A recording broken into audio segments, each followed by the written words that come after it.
చాలామంది శాసనసభ్యులు కూడా ఈ డిమాండ్స్లో పాల్గొనాలి, చర్చలో పాల్గొనాలి, వారి ఆలోచన చెప్పాలి, ఏదైనా విమర్శలు చేయాలనుకుంటే విమర్శలు చేసే అవకాశం ఉంది.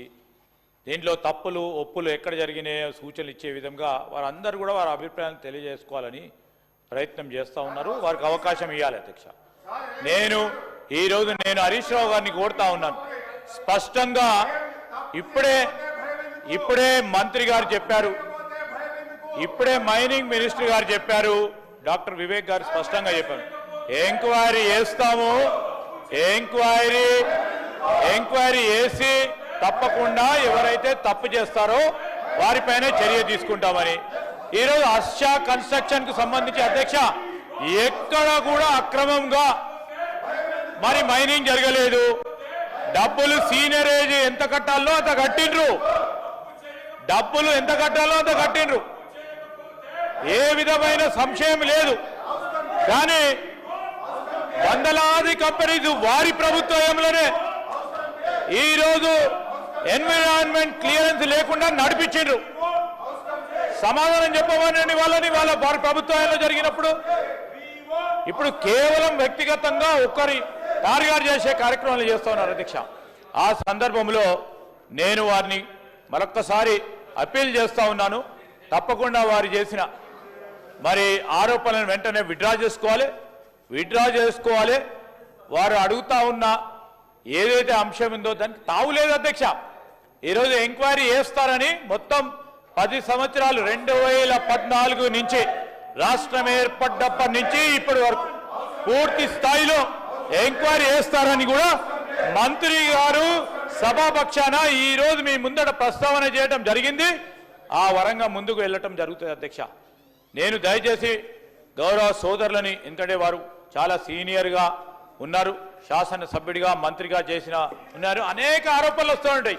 అనేక ఆరోపణలకు సంబంధించిన అంశం విషయంలో వారు అడుగుతా ఉన్నారు సభా కమిటీని వేయాలని, హౌస్ కమిటీని వేయాలని.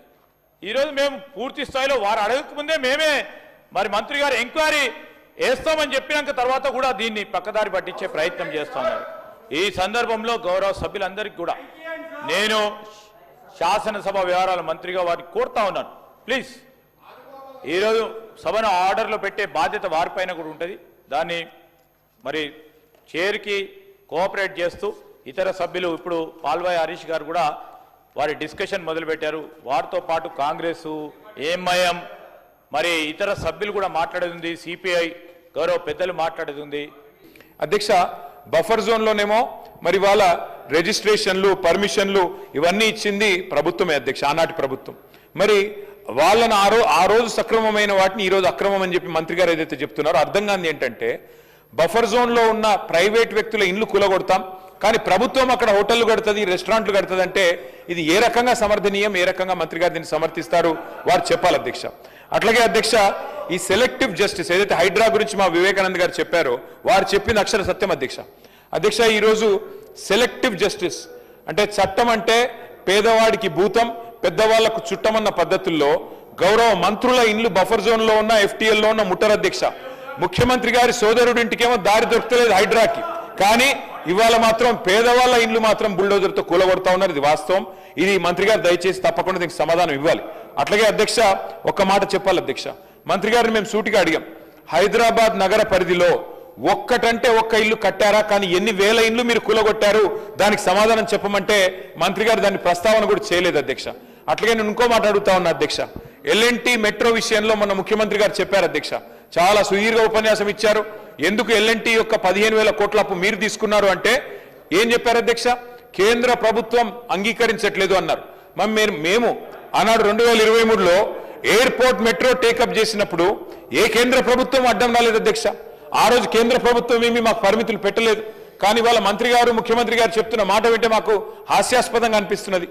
15,000 కోట్ల అదనపు భారాన్ని ఈ రాష్ట్ర ప్రజల మీద మోపి ఒక ప్రైవేట్ సంస్థ బ్యాలెన్స్ షీట్ లో ఉన్న అప్పును రాష్ట్రానికి తబాదల చేసి ఏం సాధిస్తున్నారు అని చెప్పి మేము మంత్రి గారిని అడుగుతా ఉన్నాం.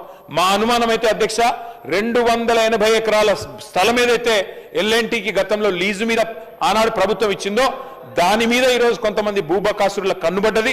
దానికోసమే ప్రయాస తప్ప ఇంకొకటి కానే కాదు.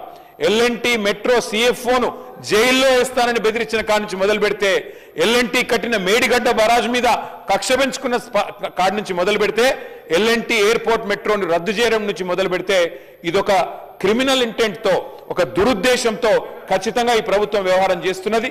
లేకపోతే మాకు లేని పరిమితులు, ఆనాడు ఎయిర్పోర్ట్ మెట్రోకి మేము ముందుకు పోయినాడు లేని పరిమితులు, లేని షరతులు వీళ్ళకెందుకు పెడతారు అధ్యక్ష కేంద్ర ప్రభుత్వం?